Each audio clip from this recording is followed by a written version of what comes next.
Hi, everyone, and welcome to First Things First. I'm Jenna Wolf. That is Nick Wright. That is Chris Broussard in for Chris Carter all week. One more day left in that week tomorrow.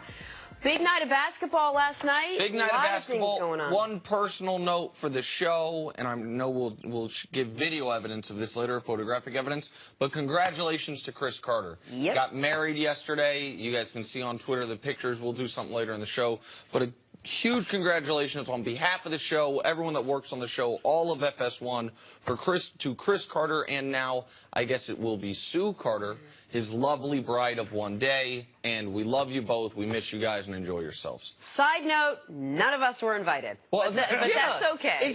Nobody went to the wedding. It was said just none. St. Lucia. Is that not the word St. none? Lucia. None of us. Yes. Congrats, Cece. We love you, and we miss you. Definitely. No family or anything there? Nobody. It's just No, just they the two did it of the them. right Really? way. Like, that's Just the the two. dude. Okay. Just go and do it. All right, let's start with a big move from a big game last night. It would take a basketball move of epic and viral proportion to set the internet on fire last night. It would take James Harden.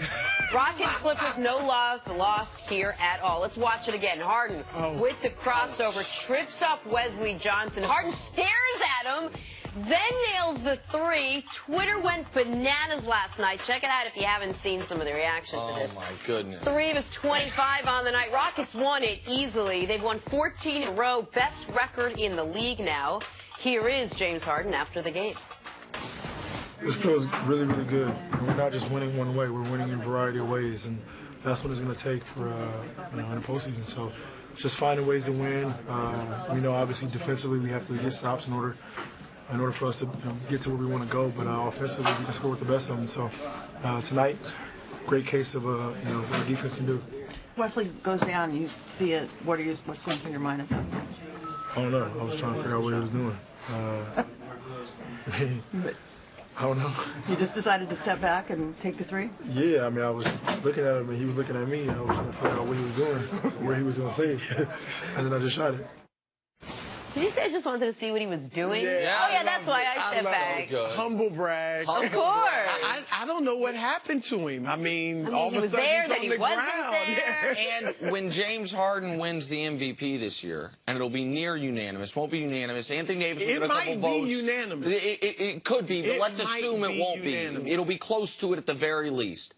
That will be one of the first clips shown. Of course. That play, because Harden doesn't have a bunch of high-flying dunks. Like, that is an all-time highlight for a guy. We mentioned the 4 best shooting guards ever, a guy who's making the case that he could become the 5th best shooting guard ever. Oh, James he Harden. could be. I think he can move higher than Dwayne Wade if he can start winning some championships. Sure, but I hijacked you, Jenna. Go ahead. No, that's right. Meanwhile, the team, because of James Harden, his 25 last night, they pick up their 14th win of the season. Second time they've won 14 in a row already this season, which in and of itself is a tremendous feat. Yep. Nick, are the Rockets the best team in the NBA right now? Right now, they absolutely are. Ooh. Right now, the Houston Rockets are the best team in the NBA. Absolutely. Right now, the Houston Rockets have, per Basketball Reference, the best offense in the history of the NBA. Rating. Offensive efficiency. And it is important to note, there is not a recency bias to that stat. The rest of the top 5 is a Celtics team in the 80s, a Lakers team in the 80s, a mid-90s Bulls team, and the Warriors team from last year. So it's not just all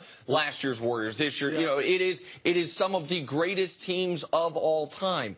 This Rockets team has the best record in the league, not only against everyone, but the best record in the league against teams above 500. They're 26-9. This Rockets team is 10-1 against the cream of the crop in the NBA.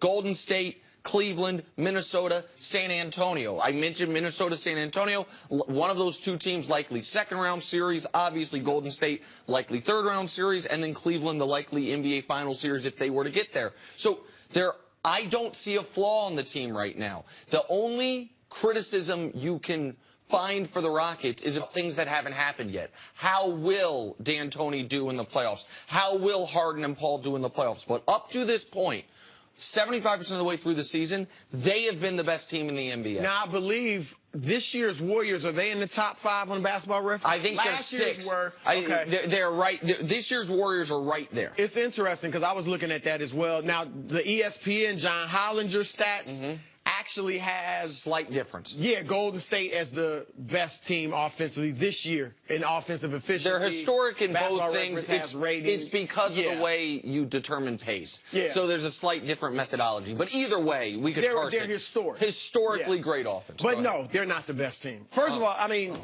all, you don't become the best team in the league in February. You know, it's just how it is. Now, if they prove that they're the best by winning the championship, okay. But think about Golden State in 2015. When they won 67 games and were about to start this run, nobody was giving them they're the best team in the league. Having the best record means nothing. Oh, I disagree. In most years, the teams, I don't know if it's most years, but many years, the team with the best record doesn't win the championship. I don't think that Miami Heat team of LeBron and D. Wade ever won more than 57 games. But they were clearly the best. His two best records, 66 wins, 61 wins in Cleveland, they didn't even get to the They finals. didn't make the finals. So the regular season doesn't matter in terms of has the best record, being the best team. You have to prove it in the postseason. Because regular season, here's the thing. You catching some teams on back-to-back nights. You're catching some teams with injuries. You're catching some teams when you're flying on a long road trip. In the playoffs is when it's a 7-game series, no back-to-back. Everyone's That's rested. when you find out who the better teams are. And I'll look at talent. Who has more talent, Golden State or Houston? Golden State. Clearly. I mean, they got 2 of the top 3 players, 4 All-Stars. You know, it's not even close. You look at balance. Now, Houston is a top 10 team defensively and has improved dramatically in that side of the ball, but Golden State is top 5. They're 5th best defense in the league, right there offensively, depending on whose metric you use. So the one thing Houston has that Golden State doesn't is the best big man of the two teams, and that's Clint Capella. He needs to start getting some love. I could see him, if he keeps this up and they go deep in the playoffs, he could be an all-star next year. Well, and that's saying a lot in the West. He might be most improved. Too much in he the might West, be most improved player in the league this year. He's in the top 10 in field goal percentage, where he's number 1, block shots, rebounds, and there's one more stat. Don't tell per Kevin Durant PER. He's 7th in PER. I mean, the dude is having a tremendous Kevin Durant, though, says his job. Yeah, KD needs to reevaluate. Keep this in mind. When we first opened up this basketball season, there were 2 teams we were looking at that had to deal with chemistry. It was the Thunder with those 3 guys they were going to have to figure out a way to work together, and it was the Rockets. Well, how is Chris Paul and James Harden going to work together? They both want the ball. They both are. The Warriors, we knew, had this team in place basically from last year. Does it mean anything? Does that factor into you at all, that the team has surprised you at least, that they've had to deal with a new sort of... And I'd even add a third team that didn't deal with it well, Cleveland. After trading Kyrie. Yeah, Cleveland struggled for a long time. Oklahoma City struggled early. The Rockets were ready from the beginning. Go ahead. No, I mean, look, they have surprised me because I didn't know that it would work this well with Chris Paul. I actually thought it would be better in the playoffs because Chris brings a mid-range game that they haven't had in the past few years that you're forced more to use in the playoffs than regular season. I thought they'd have their growing pains in the regular season. Obviously, I was wrong, and that has surprised me.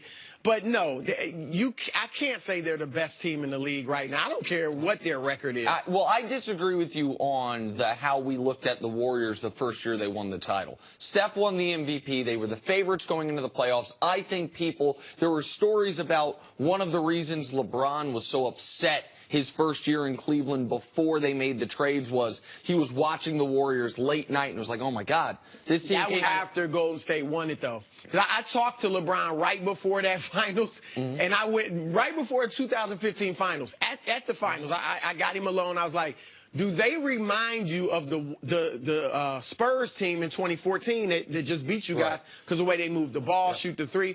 He chuckled. He's like, no. They're not. He's like, jump shooting teams, and he wasn't alone. Most of the league felt jump shooting teams don't win championships. Fair enough. And maybe some people. Nobody was. And even after they won it. Because of the injuries. People were disrespecting. So just one more note on the Rockets, because the big news peg here is a 14-game winning streak. They're second of the season.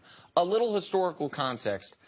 There's been 5 teams in modern NBA history. I'm going to throw out the 1947 Capitals, who also did it. 5 teams in the last 70 years in this league who have had multiple 14-game winning streaks. Here's what they did in the playoffs. The 71 Bucks did it. That was with prime young Kareem. They won the title. The 86 Celtics did it. Some people think that's the best NBA team ever. They won the title. The 2000 Lakers did it. Peak Shaq, coming into his prime Kobe, they won the title. The 97 Jazz, they were tied in Game 6 of the finals until Steve Kerr hit that jumper. So they came this close to winning the title. And the 07 Suns, coached, by the way, by, was it D'Antoni? No, that was D'Antoni still there? D'Antoni, but that was the season. The Suns had Robert Horry, hip check Steve Nash, guys come off the bench. That team could have won the title. If you won the West. If you won the West, you were going to go. That was a huge moment in that when they lose Amari Stoudemire for a game due to the suspension. So the point is, it's happened 5 times in modern NBA history. 3 of the best teams ever, and they won the title. Another team that came was tied in Game 6 in the waning moments, and another team that was potentially some suspensions away from winning the title. Now the Rockets have done it. Go ahead. Now the Rockets have done it. That's it? You stopping The there? Rockets right now are the best team in the NBA. They does not mean they will win the title, but right now they're the best team in the NBA. There's a good chance we'll ask the question the exact same way waiting tomorrow. for it. Tomorrow, not even at the end of the month. I wanted you to make that. I know there are Tomorrow. words in your All ears. right, we'll switch gears up a bit. Coming up, are the New York Giants making a huge mistake with their draft plans? Wait till you hear what they're thinking now. That's next on First Things First.